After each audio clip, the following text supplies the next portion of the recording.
பார்த்து கையை அறுத்துக்காதுமா. சரி சரி கையை வட்டம் கீழே வந்துருச்சு. மேலே போகுது பாரு. அப்படியே போ. போகுது. ஆமாம், ஆல் தி பெஸ்ட். நீ சமையல் செய்.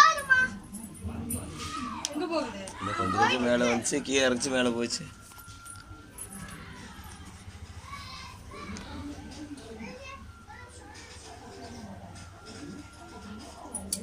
பார்த்துப்பாங்க ஒரு இந்த கை கரண்டி கிழிச்சுக்கோ போல் இருக்கு. அதை போய் உருளைக்கிழங்கெல்லாம்